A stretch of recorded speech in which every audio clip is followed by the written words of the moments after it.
प्रथम ऋषभ जिन धर्म करी, सनमति चरम जिनीश। विघ्न हरन मंगल करन, भवतम दुरित दिनेश। वाणी जिन मुख देखिरी, परिगणाधिप कान। अक्षर पदमय विस्तरी, करहि सकल कल्याण। गुरु गणधर गुणधर सकल, प्रचुर परम्पर और। व्रत तप धर तनु नगन तर, वंदो वृष शिरमौर। वंदो वृष शिरमौर। त्रिभुवन तिलयं देवं, वन्दितातिभुवनेन्द्र परिपूज्यम्। वोच्छं मणुपेहाओ, भव्य जनानंद जननीयो। त्रिभुवन तिलक शत इंद्र वंदित, देव श्री अरहंत को। कर नमन कहूँ अनुप्रेक्षाएं, भव्य को सुख कर अहो।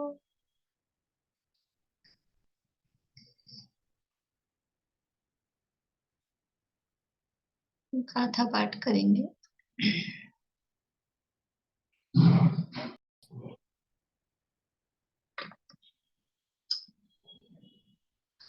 कार्तिक अनुप्रेक्षा की चर्चा अपनी यहाँ चल रही है। लोकानुप्रेक्षा और लोकानुप्रेक्षा में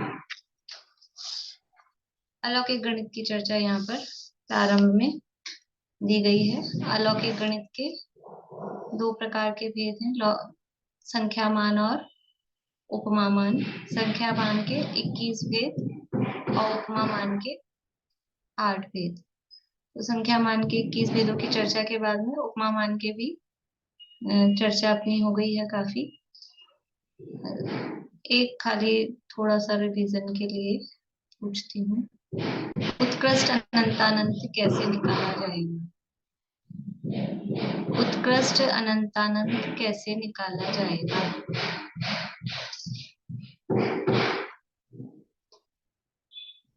क्योंकि अभी कच्चा है, सबको याद नहीं हुआ है। एक ही हाथ खड़ा है, देखिए।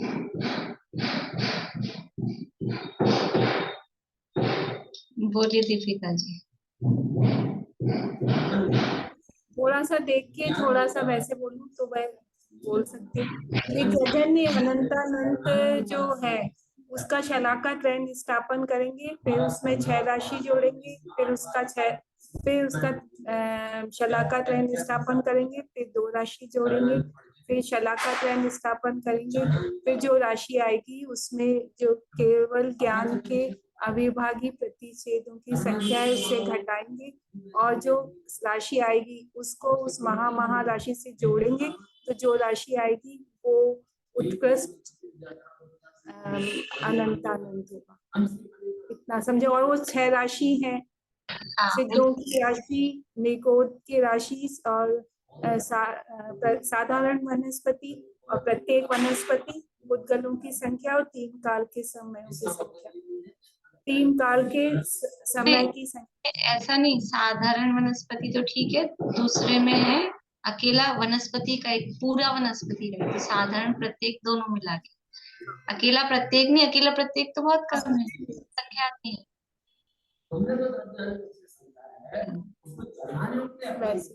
और वो 2 जो राशि हैं वो जो बाद में जुड़ेंगी वो धर्म और अधर्म है, जो जोड़नी थी वो पूरी हो गई। 6 हो गई ना। सिद्धों की राशि, निगोद राशि, साधारण वनस्पति और पूरी वनस्पति, उद्गलों की संख्या और 3 कालों की के कुल समयों की संख्या। 3 काल की समयों की संख्या आई तो 6 राशि हो गई।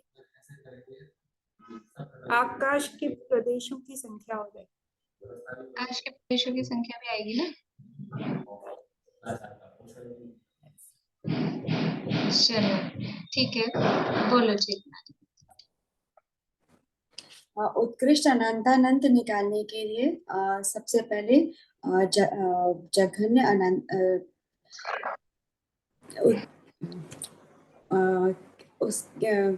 किसका है? जगन्य अनंतानंत का। जघन्य अनंतानंद की शलाका त्रय निष्ठापन करेंगे। उसके बाद उस जो राशि आई उसमें 6 राशियां जोड़ेंगे, जिसमें पहला है सिद्ध राशि, निगोद राशि, निगोद प्रत्येक वनस्पति सहित निगोद राशि, फिर पुद्गल की राशि, काल द्रव्य, काल 3 काल के समय की राशि, 3 काल के समय, और उसके बाद आकाश द्रव्य की राशि जो संख्या है, आकाश द्रव्य के प्रदेश की संख्या। आकाश की संख्या भी नहीं, आकाश की संख्या तो एक ही है। आकाश द्रव्य के प्रदेशों की संख्या, आकाश द्रव्य के प्रदेशों की संख्या निकालेंगे, जोड़ेंगे। उसके बाद जो राशि आएगी उसका फिर से शलाका त्रय निष्ठापन करेंगे।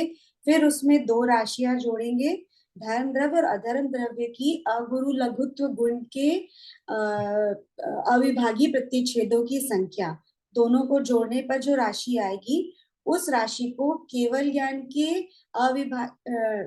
उस राशि का वापस से शलाका त्रय निष्ठापन करेंगे।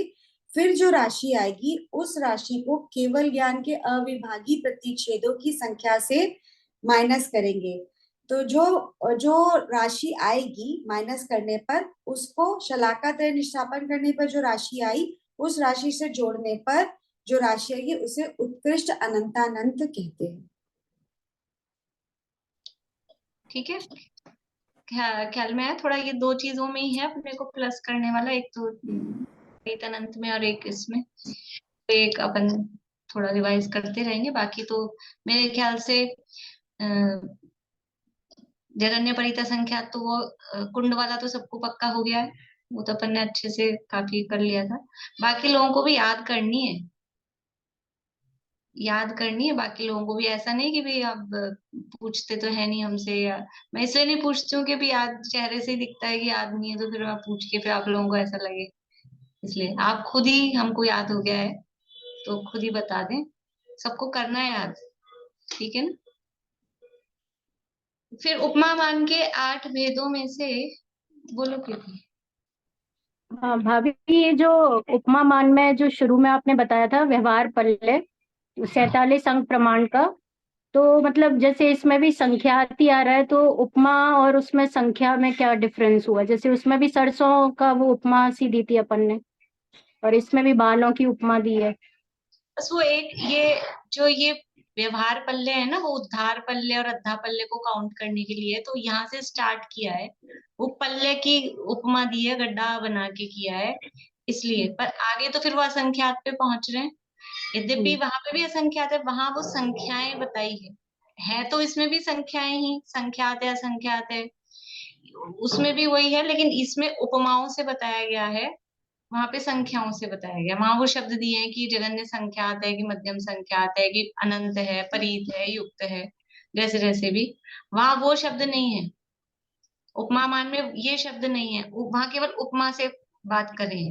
सागर है, पल्ले है, इसलिए उसको उपमा मान नाम दिया। मतलब 2 तरीके हैं कहने के। संख्या तो मतलब मान लो पल्ले कहा तो उसमें भी वर्ष कितने आएंगे? वर्ष तो असंख्यात ही आएंगे। पल्ले कहा 2 पल्ले, 4 पल्ले, 3 पल्ले की आयु, तो वर्ष तो असंख्यात ही आएंगे। लेकिन एक ऐसे असंख्यात कहना और एक वो पल्ले से थोड़ा सा भी इतना गड्ढा भरा फिर उसको खाली करने में कितना समय लगेगा, तो वो एक थोड़ा सा भाव भासना के लिए उपमा मान, उसे भाव भासना होती है। इस हिसाब से 2 स्टाइल है, 2 तरीके हैं कहने के, और वो उसी चीज को शॉर्ट टर्म मतलब उसके लिए वो समझ लो सांकेतिक भाषा, वो अंगुल और ये अपने सागर पल्ले श्रेणी, ये जो शब्द दिए ना वो उसकी शॉर्ट टर्म में कहने के लिए कहे हैं। उपमा मान के 8 भेद कौन कौन से हैं? उपमा मान के 8 भेद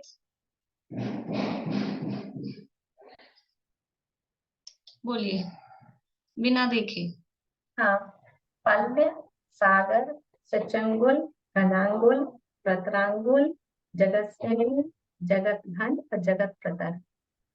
आगे पीछे हो गया, पहले प्रतर आएगा फिर घन। जगत प्रतर और फिर जगत घन। हाँ ठीक है। पल्य, सागर, सूच्यंगुल, प्रतरंगुल, घनांगुल, फिर जगत श्रेणी, जगत प्रतर और जगत घन। तो पल्य और सागर की चर्चा अपन ने की थी। पल्य 3 प्रकार के, तो सागर भी 3 प्रकार के, व्यवहार पल्य, उद्धार पल्य और अद्धा पल्य।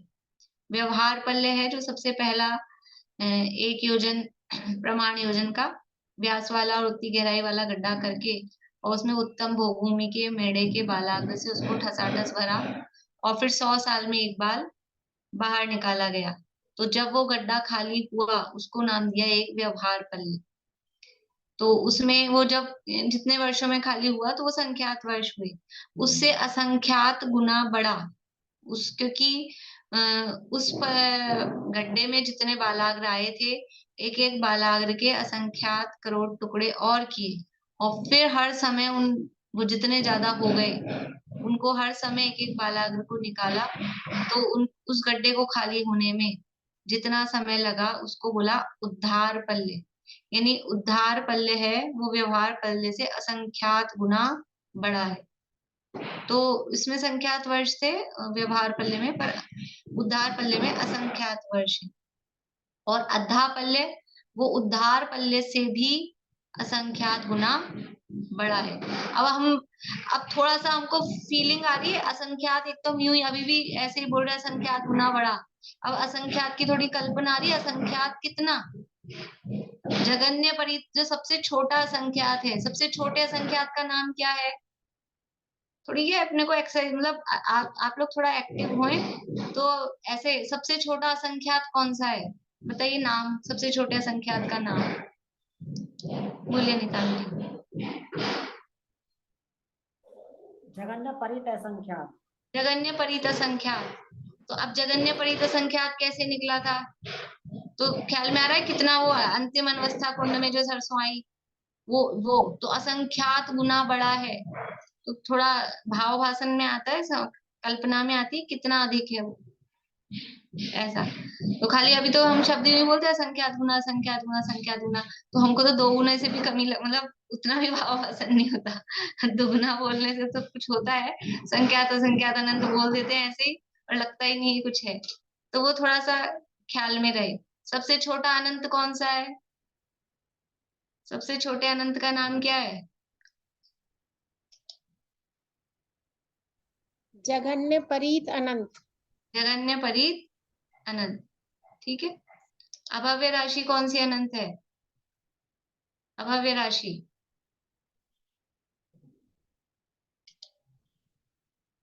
जघन्य युक्त अनंत। जगन्य युक्त अनंत चौथा नंबर का। चौथे नंबर का। एक आवली में कितने समय होते हैं? एक आवली में कितने समय होते हैं?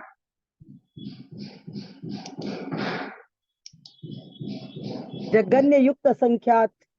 जगन्य युक्त असंख्यात, ठीक है। ऐसे थोड़ा एक्सरसाइज करते रहेंगे अपन, अब आगे बढ़ जाएंगे जब देखेंगे जितनी चलेगी। तो यहाँ पल्ले की बात हुई थी, सागर 3 प्रकार के पल्ले, 3 प्रकार के सागर, और किससे क्या निकालते हैं वो भी मेरे ख्याल से सबको हो गया है पक्का। इसके बाद में अब है अंगुल। तो अंगुल भी 3 प्रकार के हैं, 3 प्रकार के अंगुल, और वो 3 प्रकार के हैं। एक सूची अंगुल, एक प्रतार अंगुल और एक घन अंगुल। सूची अंगुल का मतलब है सिंगल लाइन। और कल क्लास के बाद भी इन लोगों ने प्रश्न पूछे थे लेकिन वो रिकॉर्डिंग में नहीं आए थे, पर इसी से रिलेटेड थे। सूची अंगुल का मतलब है सिंगल लाइन जिसमें केवल लंबाई होती है चौड़ाई मोटाई नहीं होती, वो कहलाती है सूची। और अंगुल मतलब क्या है, व्यवहार अंगुल क्या है, 8 जौ बराबर, 8 जौ बराबर एक अंगुल होता है। 8 जौ को ऐसे मोटाई में रखेंगे, एक के लंबाई में नहीं, लंबी लाइन नहीं, 8 जौ को सीधा सीधा पास पास रखेंगे तो उसकी जितना जगह आएगी वो कहलाएगा एक अंगुल। तो वो लगभग 1/4 इंच, 3/4 इंच के बराबर वो होता है। वो होता है उच्छेद अंगुल या व्यवहार अंगुल। और उच्छेद अंगुल से 500 गुना बड़ा ये है सूची अंगुल। सीधा सिंगल लाइन वाला ये है सूची अंगुल। और ये सूची अंगुल हो चाहे प्रतर अंगुल हो चाहे घन अंगुल हो, ये ही 3 प्रकार के फिर से, एक उच्छेद अंगुल, एक प्रमाण अंगुल और एक आत्म अंगुल। तो उच्छेद अंगुल तो ये व्यवहार जिसे हम कहते हैं व्यवहार अंगुल या छोटा अंगुल भी उसको कहते हैं। और प्रमाण अंगुल होता है उससे 500 गुना बड़ा। तो 1/4 इंच का, 3/4 इंच का एक व्यवहार अंगुल लगभग होता है। तो प्रमाण अंगुल कितना इंच का होगा, तो 3/4 को 3/4 गुणा 500 या 0.75 मल्टीप्लाई बाय 500। करिए फटाफट, कैलकुलेटर निकाल लीजिए, हाथ से भी कर सकते हैं। 0 को हटा के 5 से गुणा करना है, फिर 0.75 को 5 से गुणा करना है, फिर वो 0 उसकी हट जाएंगे, पॉइंट हट जाएगा मतलब 0 से।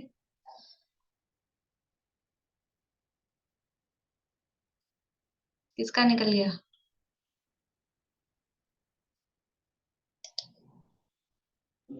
थ्री 3.75 पॉइंट नहीं आएगा तो 500 है ना, तो 0 से हर हट जगह पे 375 375 375 इंच इतना हो गया वो प्रमाण अंगुल।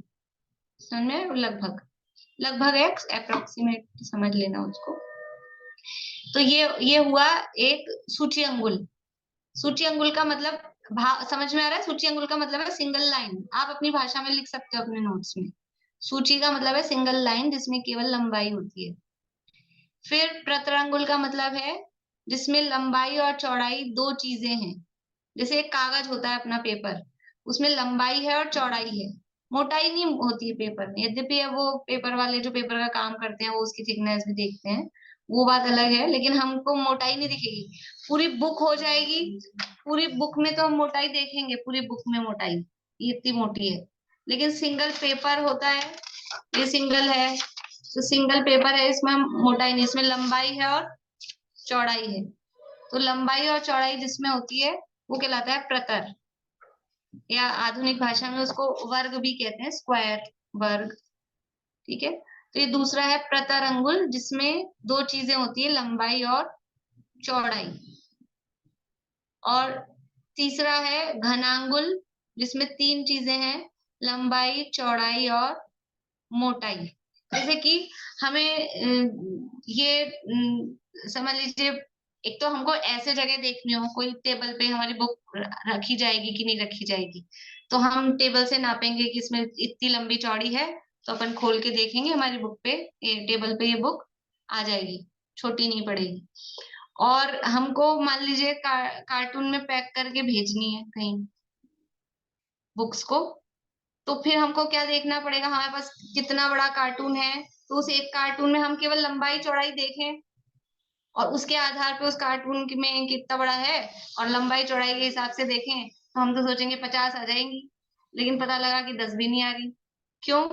क्योंकि अब वो रखेंगे तो वो मोटाई भी जगह भी लेगा ना, मोटाई भी। तो वो 3 चीजें उसकी देखी जाएगी कि लंबाई भी है, ये इसकी लंबाई हुई, ये चौड़ाई हुई और ये मोटाई हुई। समझ में आ रही 3 चीजें?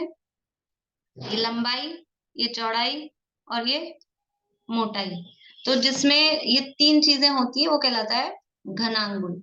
लंबाई चौड़ाई मोटाई तीनों चीजों को देखने पर, तो वही 3 तरह से वो भी व्यवहार वाला भी यानी उच्छेद अंगुल से भी घनांगुल, उच्छेद घनांगुल, प्रमाण घनांगुल और आत्म घनांगुल, तीनों तरह से उसको निकाला जाता है। तो ये अंगुल की बात हुई।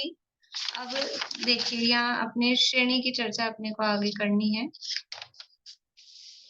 पेज नंबर 57 कार्तिकेयन उत्प्रेक्षा में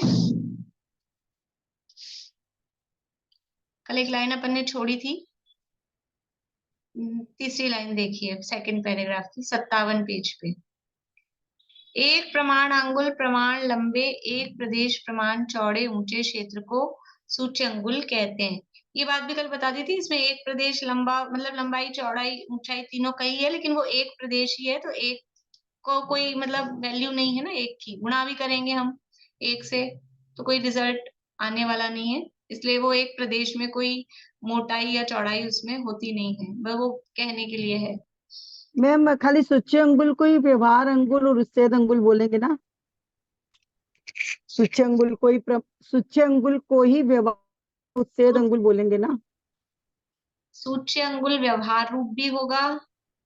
आप अपना ये हटा दीजिए कान वान में से, आ रही है आ आवाज? गई आ गई आ गई। सूच्य अंगुल में भी व्यवहार होगा, उसमें प्रमाण भी होगा, यानी व्यवहार सूच्य अंगुल प्रमाण सूच्य अंगुल। 8 जौ से निकालेंगे तो वो व्यवहार सूच्य अंगुल होगा, और उसको 500 से गुणा करके निकालेंगे तो वो प्रमाण सूच्य अंगुल होगा। सूच्य अंगुल का मतलब है सिंगल, सीधी लाइन निकाल रहे हैं, तो व्यवहार सूच्य अंगुल होगा। अभी जो हमने कैलकुलेशन की ना पौन इंच का 3/4 इंच का, वो उत्सेद सूच्य अंगुल या व्यवहार सूच्य अंगुल है, और उसको हमने 500 से गुणा किया तो 375 इंच का वो हो गया प्रमाण सूच्य अंगुल। और ठीक वो है। आत्मा सूच्य अंगुल होगा, वो जो बर्तन वाला। आत्मा वाला तो सबका अपना अपना है। आत्मा अंगुल ज्यादा मतलब वो इतना ज्यादा काम नहीं आता है, ज्यादा चलेगा या तो उत्सेद अंगुल या प्रमाण अंगुल, मतलब क्योंकि वो सूच्य अंगुल कलश धारण। तीनों में लगेगा, सूच्य अंगुल तीनों में ही लगेगा। सूच्य अंगुल में भी तीनों लगेंगे, और प्रतर अंगुल में भी तीनों लगेंगे, और घन अंगुल में भी तीनों लगेंगे। तीनों में व्यवहार तीनों लगेंगे। हाँ, तीनों में तीनों लगेंगे। आपने बताया कि वो अवसर्पणी काल के चक्रवर्ती के अंगुल प्रमाण अंगुल के बराबर होता है, मतलब 375 इंच जितना। हाँ, अवसर्पणी काल का प्रथम जो चक्रवर्ती यानी भरत चक्रवर्ती थे अभी के, तो अब उनकी आप समझो 500 धनुष, 550 धनुष का उनका शरीर, तो जिसका शरीर इतना बड़ा होगा उसकी अंगुली की मोटाई भी तो उस हिसाब से होगी ना। अभी हम बाहुबली भगवान के वहां श्रवण बेलगोला में जाते हैं समझ लीजिए, तो उनका इतना ही ऊंची वो प्रतिमा है, तो पैर ही कितना बड़ा है, पैर ही कितना बड़ा है। तो घन अंगुल निकालेंगे तो 375 इंटू 375 इंच। हाँ, वो उस तरह से करेंगे। हाँ। भाई वो तो प्रोपोर्शन वैसा ही बनेगा ना। कल 2 दिन से मैं बता रही हूँ, छोटा बच्चा है अभी आज का जन्मा, तो उसकी उंगलियां और उसके हाथ पांव उसके हिसाब से होंगे, इतना उसका टोटल शरीर इतना है। मतलब आपने तो कई बच्चे तो समझ लो और कमजोर से हो, इतने से में आ जाए, अपने हाथ जितने में आ जाए, तो उनका पूरा शरीर इतना, तो उसकी उंगली उस हिसाब से ही होगी ना, उंगली की मोटाई भी उस हिसाब से होगी, वैसा ही होगा प्रोपोर्शन। देखिए आगे, एक प्रमाण अंगुल प्रमाण लंबे, प्रमाण मतलब उतना, यहाँ जो प्रमाण शब्द है ना, एक प्रमाण अंगुल प्रमाण लंबे, तो ये जो प्रमाण शब्द है प्रमाण अंगुल प्रमाण, प्रमाण मतलब उसके बराबर। प्रमाण का मतलब यहाँ कोई प्रमाण योजन या प्रमाण वैसा वाला शब्द नहीं है, प्रमाण मतलब नाप, उतना, उसके बराबर। एक प्रमाण अंगुल बराबर, प्रमाण की जगह बराबर लिख लें, मतलब उसका अर्थ में लंबे, एक प्रदेश प्रमाण चौड़े, तो ये प्रमाण में भी यहाँ पे भी वही उतना बराबर, उसके बराबर चौड़े ऊंचे क्षेत्र को सूच्य अंगुल कहते हैं। अब इसकी दूसरी विधि कह रहे हैं, अद्धा पल्ले के अर्धक छेदों को विरलन कर एक एक अद्धा पल्ले उन पर स्थापित कर परस्पर गुणा करने पर जो परिमाण आवे उतने इसके प्रदेश हैं। देखो अभी क्या है, थोड़ी सी मैथमेटिक्स है, मैं क्योंकि अब यहाँ पे दिया है इसलिए मैं बता देती हूँ, जिनको समझ में आ जाए अच्छी बात है, नहीं आए तो अब एक्चुअल तो है तो मैथ्स, वो मैथ्स है केवल ये 6, 7, 8 वाली मैथ्स है, लेकिन अब बहुत साल हो गए ना पढ़े हुए सबको, तो वो भूल जाते हैं।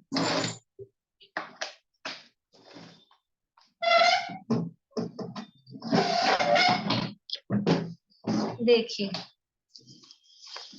इसमें एक शब्द आया है अर्धच्छेद। अर्धच्छेद क्या होता है? इसको लॉग बोलते हैं मैथ्स की भाषा में। अब किसी को ध्यान हो, मुझे नहीं लगता किसी को ध्यान होगा। प्रीति ध्यान है? लॉग पढ़ा है? इतना तो ध्यान है कि पढ़ा है बस, ठीक है। अर्धच्छेद का यहाँ इतनी मतलब कई बार बहुत महिमा आती है, बहुत बहुमान भी आता है कि हम हमारे तो अभी क्या तो उम्र हुई है, मतलब क्या हम लोग सब जीरो हैं और आचार्य ने कितनी मैथ्स और कितना जीवन उसमें लगाया, इतनी इतनी मैथमेटिक्स में दिया। पूरी जो आधुनिक मैथमेटिक्स है वो सारी 2000 साल पहले यहाँ शास्त्रों में, अपने शास्त्रों में लिखी हुई है। मतलब अपने को बहुमान आना चाहिए कि क्या नहीं है हमारे पास में जैन शास्त्रों में, और क्या नहीं ज्ञान था आचार्यों को। पूरी इतनी प्राचीन 2000 साल पुराने तिलोपन्नति वगैरह सब तभी के क्या हैं। क्या क्या बताया आपने? लॉग क्या? अभी बता रही हूँ, बताया नहीं, ये बता रही हूँ। लॉगरिथम, जो लॉगरिथम आती है वो? हाँ वही वही। वही वही। देखिए अर्धच्छेद यहाँ शब्द दिया है, और अर्धच्छेद का मतलब है कि कोई संख्या है, जैसे समझ लो 64 है। 64 एक संख्या है, तो इसको आधा करते जाना है अपने को। 64 का आधा किया, बटा 2 करेंगे तो आधा होएगा ना, 32। फिर इसका आधा करेंगे तो क्या आएगा? 16। फिर 16 का आधा करेंगे तो 8। फिर 8 का आधा करेंगे तो 4। फिर 4 का आधा करेंगे तो 2, और 2 का आधा करेंगे तो 1। यानी इसको इतनी बार आधा करना है कि आंसर 1 आ जाए। अर्धच्छेद का मतलब क्या है? इसको कितनी बार आधा आधा करें, आंसर आना चाहिए 1। कोई भी संख्या हो उसको आधा करते जाओ, आधा करते जाओ, आधा करते जाओ, जब तक कि आपके पास 1 नहीं आ रहा। तो किसी भी संख्या को कितनी बार आधा करें कि आंसर 1 आए? तो हमने 64 को कितनी बार आधा किया? 6 बार आधा किया, तो इसको बोलेंगे 2 टू द पावर 6। अब ये हमको आता है,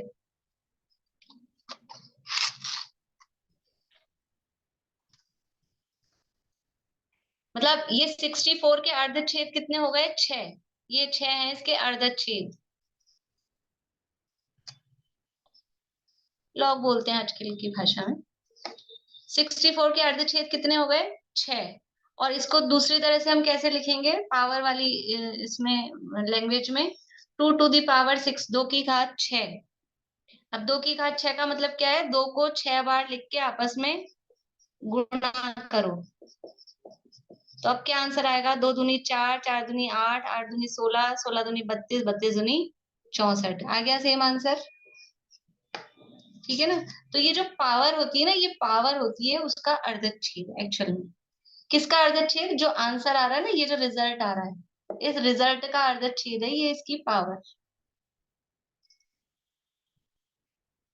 मुझे पता है कि एक आध व्यक्ति को ही किसी को समझ में आएगा, लेकिन एक आध को भी आ रहा है तो कोई बात नहीं, ज्यादा मेहनत नहीं करेंगे अपन। बोलिए सुमन जी। ये जो 2 लिखा है आपने, ये वो 2 आधा आधा जो कर रहे हैं इसलिए 2 लिखा है? हाँ 2। 2 ये 2 इसलिए 2 की पावर बनानी है, क्योंकि हाँ, आधा करना है ना, इसीलिए। आधा करें, आधा ठीक है। आधा करना है, तो जिसकी मतलब कोई भी जो भी संख्या होगी उस पे मतलब किस पे पावर लगाएंगे? ये तो है अर्धच्छेद, तो वो पावर किस पे लगाएंगे? 2 पे ही लगाएंगे। और दूसरा ले लो आप, 128 ले लो। आगे जितनी बड़ी संख्या लेंगे हम उतना ही हमको फिर कैलकुलेशन ज्यादा होगी। उतनी पावर आ जाएगी। हाँ 16 ले लिया हमने संख्या, तो 16 के अर्धच्छेद कितने होंगे?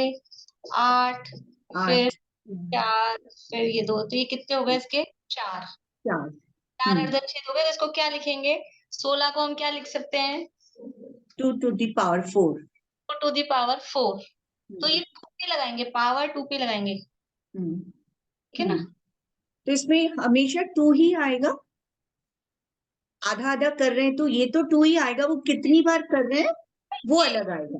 हाँ इवन नंबर्स पे करेंगे, ऑड नंबर्स पे तो पॉइंट्स में आएगा, इवन नंबर्स पे चलेगा, ठीक है ना।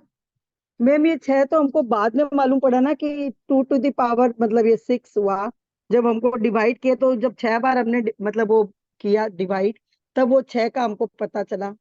पहले तो पता नहीं चलेगा ना कि जब तक हम लोग सॉल्व नहीं करेंगे। ऐसे ही बता रही हूँ एक जनरल बात। हाँ, तो वो मैथ्स में तो उसकी अभी अपने को मेथड वेथड सीखना भी नहीं है ना, याद है नहीं ना। नहीं, ऐसे मैं पूछ रही हूँ आपको। मेथड होता है और उसकी पूरी टेबल आती है, लॉग की पूरी टेबल ही होती है, उसको ऐसा लिखते हैं फिर। जैसे 64 को लिखते हैं लॉग 6 या ऐसा कुछ, मुझे भी मतलब एक्सेल में ख्याल नहीं, पर वो लॉग की पूरी टेबल ही आती है। एग्जाम में भी वो टेबल मिलती थी हमको, और उस टेबल से देख के ही उसको सॉल्व कर लेते थे, मतलब करना नहीं पड़ता था। पर मेथड तो होता ही है करने का, बिना मेथड के तो कैसे निकलेगा, पर वो टेबल बनी बनाई होती है। मतलब टेबल के अकॉर्डिंग आपने बोल दिया, नहीं तो 6 अपने को ऐसे तो पता नहीं चलेगा। 2 to the power 6 छोटी 64 आएगा संख्याओं इसका में तो हम रिजल्ट। कर लेंगे ना, छोटी संख्याओं में तो हम कर लेंगे। अभी नहीं, यहाँ वैसे बता रही हूँ। हाँ, अब अंगुल का करना है तो वो जब कैसे डालेंगे, तो जब वो उसके लिए वो फॉर्मूला ही जो होता है बस उसी से देखा जाएगा। जब कैलकुलेटर नहीं आए थे, जब लॉगरिथम से ही सॉल्व होते थे क्वेश्चंस, हाँ हाँ तो कैलकुलेटर का ही काम करती थी टेबल। हाँ। तो अब ये सब भूल गए इसीलिए चीजें, क्योंकि अभी तो अभी परसों या स्पीच थी एसपी भाईल की स्मारक में, तो वही कह रहे थे मोबाइल ने हमारी मेमोरी तो छीन ही ली। मेमोरी बिल्कुल गई, एक भी फोन नंबर याद नहीं होता है हमको, किसी का भी। वो मेमोरी हमारी गई। पहले वाले फोन होते थे तो मिलाते थे हाथ से, घुमा घुमा के, दबा दबा के, तो कम से कम कुछ फोन नंबर जरूरी एक दो तो याद होते थे। अब वो कुछ नहीं है। और बोले थोड़े दिन में बुद्धि भी पूरी छीन लेने वाला है ये। बुद्धि, दिमाग काम करना, क्योंकि बस सारे टाइम उसमें लगे रहते हैं, खाली वो स्क्रॉल करते रहते हैं ऊपर नीचे या मैसेज टाइप, व्हाट्सएप फेसबुक और ये वो, बस यही चलता है। बुद्धि कुछ काम करती ही नहीं है। तो ये मोबाइल बोले पूरा अपने को वो कर देगा। तो ऐसा नहीं हो जाए, बच के रहना। ऐसा मतलब वो सावधानी के लिए कह रहे थे। चलिए, तो ये समझ में आ गया ना अर्धच्छेद शब्द का अर्थ। बस मुझे इतना सा बताना था कि किसी भी संख्या को आप चाहे डेफिनेशन के रूप में लिख सकते हैं, किसी भी संख्या को आधा करते जाने पर जितनी बार आधा करने पर आंसर 1 आए, वो संख्या का अर्धच्छेद कहलाता है। मतलब मैं अपनी भाषा में बोल रही हूँ, किसी भी संख्या को आधा आधा करने पर जब आंसर 1 आ जाए, तो वो जितनी बार आधा किया है, वो वो जितनी बार वो संख्या कहलाती है उसका अर्धच्छेद। ठीक है। तो अब देखो यहाँ पे क्या दिया है, अद्धा पल्ले के अर्धच्छेदों को विरलन कर। अद्धा पल्ले, अद्धा पल्ले कितना था, तीसरे नंबर वाला, 10 कोड़ा कोड़ी उद्धार पल्लों का 10 कोड़ा कोड़ी व्यवहार पल्लों का एक उद्धार पल्ले, नहीं नहीं वो तो सागर हो गया, पल्ले ही है ये तो। अभी जो अपना पहला वाला खड्डा था वो व्यवहार पल्ले, फिर उससे असंख्यात गुना बड़ा वो उद्धार पल्ले, और उससे भी असंख्यात गुना बड़ा वो अद्धा पल्ले। ऐसे अद्धा पल्ले, एक अद्धा पल्ले। अब अद्धा पल्ले के अर्धच्छेद कितने होंगे, अद्धा पल्ले को कितनी बार आधा करेंगे कि आंसर 1 आ जाए। थोड़ी सी कल्पना आ रही है। अपन ने 64 को 6 बार किया, अभी हम 64 का दूना कर देंगे 128, और फिर 256, फिर 512, तो अपनी बढ़ती जाएगी कैलकुलेशन। थोड़ा सा फ्री बैठो तो मजे करना, देखना कोशिश कि कहाँ तक हम करेंगे। तो अभी अद्धा पल्ले, अद्धा पल्ले तीसरे नंबर वाला सबसे बड़ा वाला जो पल्ले है, उसके अर्धच्छेदों को क्या कह रहे हैं, विरलन कर। मतलब वो विरलन दे विधि अपन ने पढ़ी थी, अद्धा पल्ले के अर्धच्छेदों को फैला दो, मतलब उतनी जगह उतने नंबर्स लिख दो, और फिर एक एक अद्धा पल्ले उन पर स्थापित कर परस्पर गुणा करने से जो परिमाण आवे उतने इसके प्रदेश हैं। एक सूच्य अंगुल में कितने प्रदेश होते हैं ये बता रहे हैं। मेरी बात पे आप लोगों को विश्वास नहीं होता, उसमें कितने प्रदेश हैं एक सूच्य अंगुल में, इसलिए ये बताया उन्होंने। बोले ऐसे मानेंगे नहीं, इसलिए हम लिख देते हैं यहाँ पे। एक सूच्य अंगुल में, एक सूच्य अंगुल में प्रदेश कितने हैं, कितने प्रदेश हैं। प्रदेश इतने सूक्ष्म होते हैं ना, हमको लगता नहीं है। एक सूच्य अंगुल में कितने प्रदेश हैं वो यहाँ बता रहे हैं कि अद्धा पल्ले, इसका मतलब क्या है, मैं थोड़ा और आपको शॉर्ट में बताती हूँ। अद्धा पल्ले के अर्धक छेदों को विललन कर एक एक अद्धा पल्ले पर उन पर स्थापित करके, इसका मतलब क्या है कि अद्धा पल्ले की पावर अद्धा पल्ले के अर्धक छेद। ये पूरी लाइन का मतलब क्या है? अद्धा पल्ले की पावर अद्धा पल्ले के अर्धक छेद। ठीक है, अब इसका मतलब समझ में आता है? इसका मतलब समझ में आता है? जैसे हमने लिखा था क्या लिखा था, जगन्य परित असंख्यात की पावर जगन्य परित असंख्यात, ये लिखा था ना जगन्य युक्त संख्यात के लिए। जगन्य परित संख्यात की पावर जगन्य परित संख्यात, उसका मतलब क्या था कि जगन्य परित संख्यात को जगन्य परित संख्यात बार रखा और फिर आपस में गुणा किया। ऐसे ही अद्धा पल्ले की पावर अद्धा पल्ले के अर्धक छेद, इसका मतलब क्या हुआ कि अद्धा पल्ले के अर्धक छेद जितनी बार अद्धा पल्ले को रखो, अद्धा पल्ले को कितनी बार रखें, जितने अद्धा पल्ले के अर्धक छेद हैं, और फिर उनको आपस में गुणा करो। अभी जो अपन ने उदाहरण लिया ना, देखो उस उदाहरण से चलते हैं। 64 था अपने उदाहरण में, अद्धा पल्ले अपन ने मान लिया 64, और उसके अर्धक छेद कितने थे? 6। ये ऐसा, ये अद्धा पल्ले माना अपन ने 64, उदाहरण है उदाहरण, और उसके अर्धक छेद कितने थे? 6। तो अब 64 को 6 बार लिखो और आपस में गुणा करो, ये ठीक है। तो ये जो आएगा, ऐसे ही अद्धा पल्ले के जितने अर्धक छेद होंगे उतनी बार अद्धा पल्ले, एक बार अद्धा पल्ले, 2 बार अद्धा पल्ले, तीसरी बार अद्धा पल्ले, चौथी बार, 5वीं बार, 10 बार, 100 बार, 1000 बार, लाख बार, कितने होंगे? अद्धा पल्ले के अर्धक छेद भी कितने होंगे? संख्यात होंगे, लाख करोड़ इतने होंगे, संख्यात होंगे, असंख्यात होंगे कि अनंत होंगे? असंख्यात होंगे। अद्धा पल्ले के अर्धक छेद भी असंख्यात होंगे। अद्धा पल्ले तीसरे नंबर वाला है। व्यवहार पल्ले से असंख्यात गुना बड़ा उद्धार पल्ले, उद्धार पल्ले से असंख्यात गुना बड़ा अद्धा पल्ले, तो उसके अर्धक छेद कितने होंगे? कुछ मजा आ रहा है? थोड़े से ऐसे रोमांच होना चाहिए, ऐसे मरे मरे बहुमा वो आना चाहिए, तब तो मजा है इसमें कि ये कितनी बड़ी संख्या है, कितने प्रदेश है, बता क्या रहे हैं, एक सूच्य अंगुल में कितने प्रदेश होते हैं। तो अर्धा पल्ले के अर्धक छेदों बार अद्धा पल्ले को रखो और फिर आपस में गुणा करो, और फिर जो संख्या आएगी असंख्यात में ही, उतने प्रदेश एक सूच्य अंगुल में होते हैं। एक सूच्य अंगुल में उतने प्रदेश हैं। कोई भी सिर पकड़ के नहीं बैठा। बोलिए मैम, इसका मतलब यह हुआ कि जो अर्ध छेद है वो डिवाइड हो गया, अद्धा पल्ले में जितने रोम है उनको उनको डिवाइड किया पहले, तो डिवाइड करने से जो पावर आई, वो जितनी पावर आई उतनी बार अद्धा पल्ले को लिखना है, और फिर उनको उनको फिर मल्टीप्लाई करना है, तो वो हो गए मतलब सुच्चा अंगुल के प्रदेश। मेरे को जो समझ में आई बात, ठीक है। हाँ, मतलब जैसा अपन ने उसमें किया था ना, जगन्य परित अनंत की पावर जगन्य परित अनंत, बस ये फॉर्मूला, ये तो लाइन में वहां लिखा है, ये फॉर्मूला यही है इसका। आप फॉर्मूला भी ये लिख सकते हो। सूच्य अंगुल में, एक सूच्य अंगुल में कितने प्रदेश होते हैं, तो ये है अद्धा पल्ले की पावर अद्धा पल्ले के अर्धक छेद प्रमाण प्रदेश। तो उसको यहाँ पर खोल के लिखा है वाक्य बना के, अद्धा पल्ले के अर्धक छेदों को विरलन कर एक एक अद्धा पल्ले उन पर स्थापित कर परस्पर गुणा करने पर जो परिमाण आवे उतने इसके प्रदेश हैं। ये जितने आएंगे, अब इसका करो स्क्वायर, इसके वर्ग को प्रतरंगुल कहते हैं।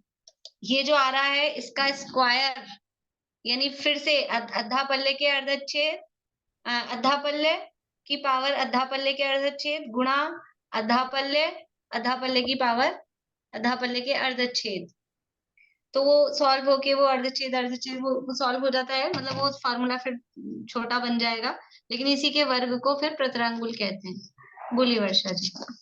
अभी जो आपने 64 लिखा आधा पल्ले के जगह, और फिर उसका जो 6 बार मैंने वो मल्टीप्लाई किया, तो उसका आंसर 11 अंक में आया। तो वो 11। हाँ, तो इसीलिए ये किया कि अपने को भाववासन हो, इसीलिए तो ये 11 अंक में आंसर निकला। बहुत बढ़िया। 11 डिजिट, मतलब समझ लो एक डिजिट बोलो क्या? हाँ बोलिए। 68719476736। इतनी बड़ी संख्या आ गई। केवल 64 का किया अपन ने, 64 का, और आधा पल्ले का करेंगे तो क्या होगा उसका हल? समझ में आ रहा है? कितने प्रदेश हैं, यानी आकाश के प्रदेश कितने अनंत अनंत प्रदेश है, वो प्रदेश कितने सूक्ष्म हैं। इतने सूच्यांगुल में इतने सारे प्रदेश थे। और इससे आकाश की अवगाहना शक्ति भी समझ में आती है कि एक एक प्रदेश में कितना कितने ये कितने अनंत अनंत पुद्गल के परमाणु इतनी इतनी सी जगह में वो समाहित हैं। सब द्रव्यों की अपनी अपनी खुद की योग्यता, खुद की शक्ति तो है ही, लेकिन उस आकाश द्रव्य में भी कितनी अवगाहना शक्ति है और कितना विस्तृत है। ये समझ लो कि ये अकृत्रिम विश्व कैसा है, और ये अपने आप है। कोई बनाए तो ऐसे बन नहीं सकती है चीजें, कृत्रिम में ऐसी बातें नहीं हो सकती है। और इसको जानने वाला ज्ञान किसने जाना, ऐसा कैसे जान की, कितनी बारीक बात कैसे कोई, मतलब हवा में तो नहीं है, उन्होंने जाना। इतनी बारीक बातें नहीं, हवा में कहाँ से निकलती, कुछ भी ऐसे ठोक दे कोई, ऐसा नहीं है। तो बहुमान भी आता है आचार्यों का भी, केवल ज्ञान का भी, ज्ञान स्वभाव का भी। देखिए समझ में आई ये बात?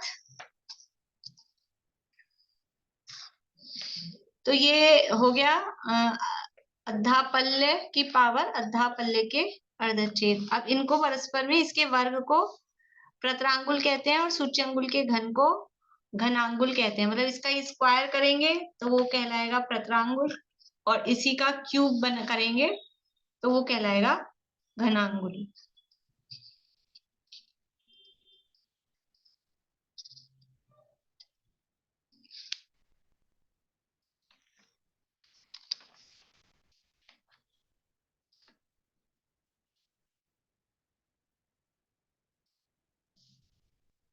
सूच्यंगुल के घन को घनांगुल कहते हैं।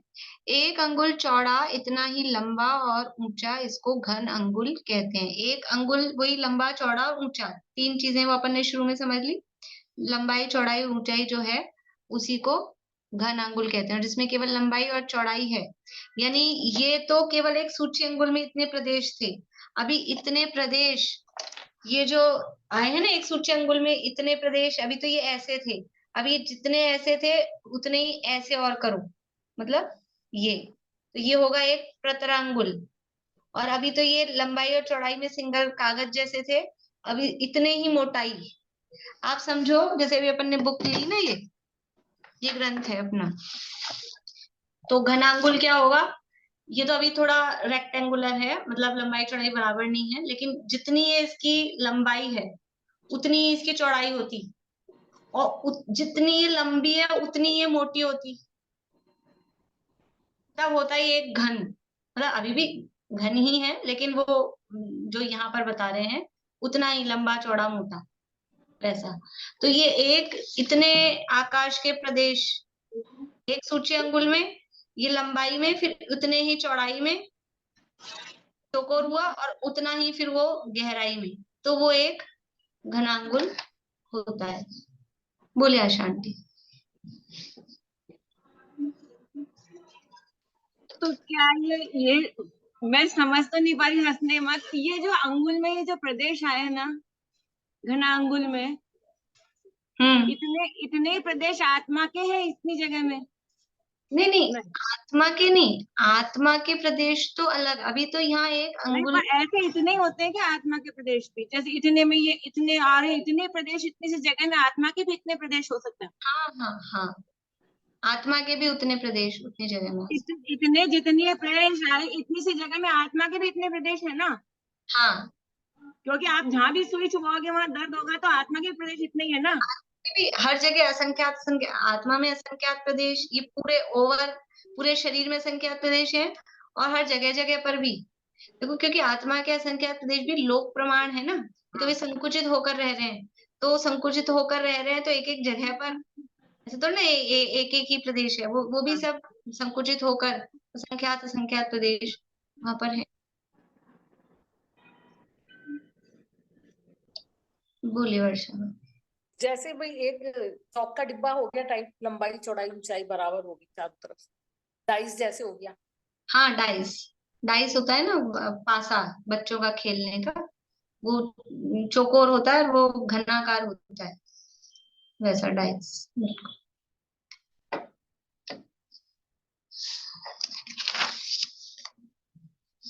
आगे, एक अंगुल चौड़ा इतना ही लंबा और ऊंचा, इसको घन अंगुल कहते हैं। अब है जगत श्रेणी, ठीक है, ये अंगुल समझ में आ गया, ये बात क्लियर हो गई। 3 प्रकार के अंगुल हैं, सूच्य अंगुल, प्रतरंगुल और घनांगुल। तो इनमें तो कुछ बात नहीं है। सूच्य अंगुल मतलब सीधी सिंगल लाइन, प्रतरंगुल मतलब चौकोर लंबाई चौड़ाई जिसमें है, और घनांगुल मतलब लंबाई चौड़ाई मोटाई 3 चीजें जिसमें है। ये तो सिंपल बात हो गई। अब ये तीनों ही 3 प्रकार के हैं, मतलब उसको नापना कैसे है, तो नापने के लिए एक है उच्छेद अंगुल या व्यवहार अंगुल, दूसरा है प्रमाण अंगुल, और तीसरा है आत्मा अंगुल। तो 2 ही अपने मेन चलेंगे। तो व्यवहार अंगुल जो 8 जौ वाला देखा हमने, और प्रमाण अंगुल उससे 500 गुना बड़ा। तो सूची अंगुल भी व्यवहार भी होगा, प्रमाण भी होगा, प्रतरंगुल भी व्यवहार भी होगा, प्रमाण भी होगा, और घनांगुल भी दोनों तरह का होगा, तीनों तरह का ही होगा, ठीक है। मतलब इतना इतना समझ लेना, और ये उसका निकालने का फार्मूला है, कितने प्रदेश उसमें होंगे। भाभी, ये जो प्रतर अंगुल आएगा उसमें सिर्फ लाइन लेंगे या पूरी बुक में, पूरी बुक के प्रदेश, मतलब यहाँ के भी प्रदेश आएंगे? पूरे पूरे पूरे तो फिर प्रतरंगुल का तो मतलब है ये सिंगल सरफेस में जितने प्रदेश हैं वो पूरे। प्रतर का मतलब क्या है, पत्थर, अपन अपनी भाषा में पत्थर बोलते, पत्थर, बिगड़ी हुई मारवाड़ी टाइप की भाषा में इस पे पत्थर लगा दो, 3 का पत्थर, सुना है शब्द। तो पत्थर का मतलब क्या है, उसमें मोटाई नहीं है, लंबाई चौड़ाई है। तो सूची अंगुल में तो केवल ये एक लाइन में जितने प्रदेश है ना वो, और प्रतरंगुल में इस पूरा ये जो कवर पेज दिख रहा है इसमें जितने प्रदेश आएंगे वो प्रतरंगुल, और घनांगुल में वो जो अभी इतनी लंबाई जितनी है उतनी चौड़ाई उतनी मोटाई करके उसमें जितने प्रदेश आएंगे वो सारे होंगे घनांगुल। क्योंकि इसको 3 से, ये जो अभी अपना फार्मूला है अद्धा पल्ले की पावर अद्धा पल्ले के अर्धच्छेद, उसका स्क्वायर करना है प्रतरंगुल के लिए, तो वो कितना ज्यादा हो जाएगा, ठीक है ना। उसको उसी से गुणा करना है, अकेला गुना नहीं करना है, उसको उसी से गुणा करना है फिर से। और फिर घनांगुल के लिए अद्धा पल्ले की पावर अद्धा पल्ले के अर्धच्छेद गुणा अद्धा पल्ले की पावर अद्धा पल्ले के अर्धच्छेद गुणा अद्धा पल्ले की पावर अद्धा पल्ले के अर्धच्छेद, तब होगा ये घनांगुल। समझ में आ रही है बात? मैं पूछ तो रही हूँ, कुछ लोग गर्दन भी हिला रहे हैं, क्या करें। नहीं भी आ रही हो भाई, ये अपना एक एक चीज को निकालने का ये फॉर्मूला है ना, ये एक फॉर्मूला है, ये फॉर्मूला है ये एक सूची अंगुल को निकालने का। प्रतरांगुल के लिए इसी को इसी से वापस से गुणा करना है, तो इसको एक बार लिखो, बीच में गुणा लगाओ, फिर दोबारा से इसी को लिखो, तो वो होगा प्रतरांगुल। और इसको 3 बार लिखो और बीच में गुणा का निशान लगाओ, तो वो हो जाएगा घनांगुल, ठीक। भाभी एक क्वेश्चन और था, हाँ, ये अंगुल काम क्या आते हैं, क्या नापने के काम आते हैं? काम आगे आएंगे, अब अपन गाथाएं पढ़ेंगे ना आगे। वही जो जो उच्छेद अंगुल है वो शरीर की ऊंचाई वगैरह नापने में अभी आगे आएगा जी, अवगाहना आएगी, हम पहले भी पढ़ चुके हैं, जगन्य अवगाहना उत्कृष्ट अवगाहना, तो उसको कौन से अंगुल से लेना है, तो वो व्यवहार अंगुल से। अपने को कल भी मैंने बताया था 12 12.5 करोड़ का घन योजन का वो महामत्स्य, वो उच्छेद अंगुल से। फिर आगे लोक की रचना आएगी, तो लोक की रचना में अब वहां तो बड़े बड़े योजन भी है, राजू भी है। सुमेरु पर्वत 1 लाख योजन का है, तो वो योजन कौन सा वाला लेना है? प्रमाण योजन। तो अंगुल से ही आगे योजन बना था, अंगुल से ही आगे फिर 6 अंगुल का लेके बनाया ना योजन, आगे आगे बढ़ा के, तो उससे आगे योजन बना, तो वहां पे प्रमाण वाला लेना है, यहाँ कहाँ उच्छेद वाला लेना है। फिर उसकी थोड़ा हमको कल्पना हो, क्योंकि हम तो चित्र बनाते कॉपी में, इतना से इतनी हमारी कॉपी का पेज होता है, सुमेरु पर्वत है, कई मॉडल होते हैं तो वहां, लेकिन एक्चुअली वो कितना बड़ा है, जम्बूद्वीप कितना बड़ा है, लवण समुद्र दुगना दुगना इतने बड़े। और फिर हमको वो जगन्य परीतनन निकाला था ना, उसका भी थोड़ा सा भाव वासन हो कि वो दुगना दुगना होके वो अनवस्था कुंड कितने बड़े बड़े हो रहे हैं, कितने बड़े बड़े हो रहे हैं वो। तो थोड़ी सी भाव भासना हो, उसी में वो काम आते हैं। जो भी शास्त्रों में शब्द तो आएंगे, भी आगे ये सारे शब्द आएंगे कुछ, तभी तो ये पढ़ा रहे हैं इतना। बोलिए।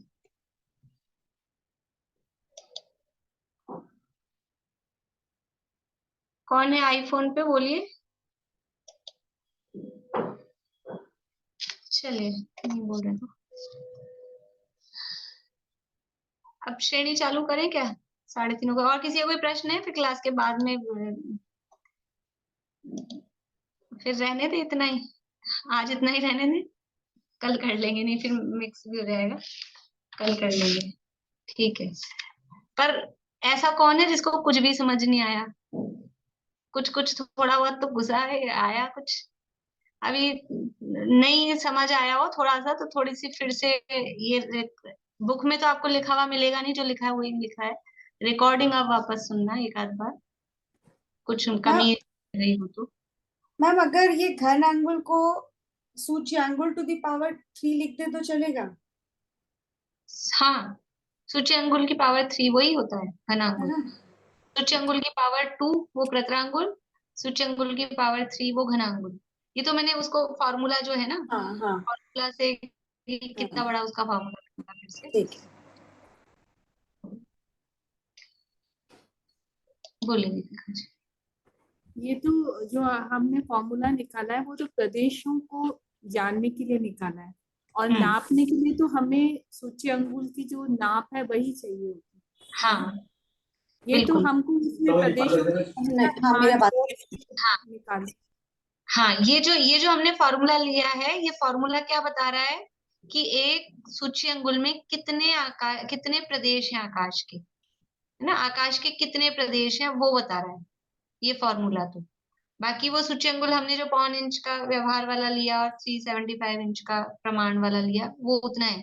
लेकिन अब आप समझो कि 375 प्रमाण भी हम इसको लें तो 375 इंच में कितने आकाश के प्रदेश हैं?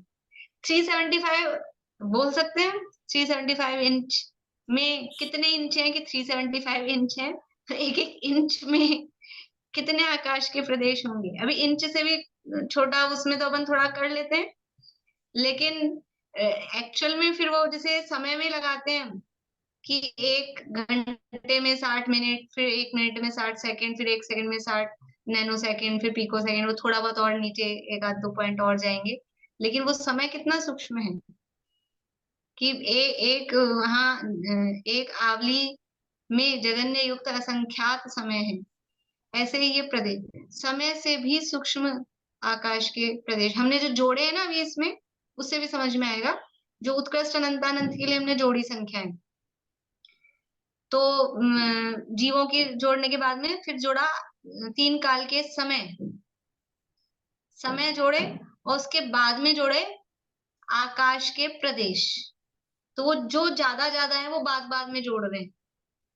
ये तो ख्याल में ना, सबसे पहले सिद्ध राशि जोड़ी, फिर सिद्ध राशि से ज्यादा निगोद राशि यानी साधारण वनस्पति, फिर साधारण वनस्पति से भी ज्यादा क्या है पूरी वनस्पति का एक, वो जोड़ा। फिर हमने क्या जोड़ा? पुद्गल राशि, और फिर पुद्गल से क्या है 3 काल के समय, और उससे भी अधिक क्या है आकाश के प्रदेश। तो आकाश के प्रदेश कितने सूक्ष्म और कितने अधिक हैं वो भी उससे समझ में आता है। ठीक है, चलिए। अरे कुछ नहीं समझ में आया ना किसी को, तो बस इतना लाएं कि कुछ गजब है, इतनी लाके और अंदर उत्साह लाएं कि कुछ गजब बात है, तो ये काम हो जाएगा। ठीक है, इतना सा ही हम लाएं, मतलब बहुमान आ जाए वही बहुत है। बोलिए। भाभी 3 काल के समयों की संख्या बताइए। तो काल तो अनंत है, आदि अनादि अनंत है, तो फिर कहाँ से शुरू करेंगे? संख्या कैसे बताएंगे अनंत? 3 काल के समयों की संख्या अनंत है? नहीं मतलब समय तो चलता ही जा रहा है और चलता आ ही रहा है। तो अनंत है ना, इसीलिए तो उसका अंत नहीं, अक्षय अनंत है। 3 काल के समय अनंत है, खत्म नहीं होंगे ऐसे। चलिए जिनवाणी स्तुति।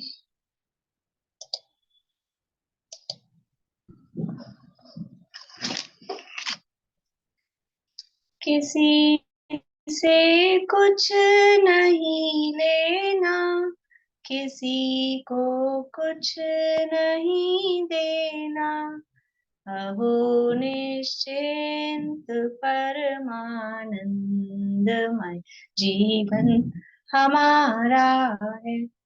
ज्ञानमय लोक है मेरा, ज्ञान ही रूप है मेरा, परम निर्दोष समतामय ज्ञान जीवन हमारा है। अहो चैतन्य आनंदमय सहज जीवन हमारा है। अनादि अनंत पर निरपेक्ष ध्रुव जीवन हमारा है।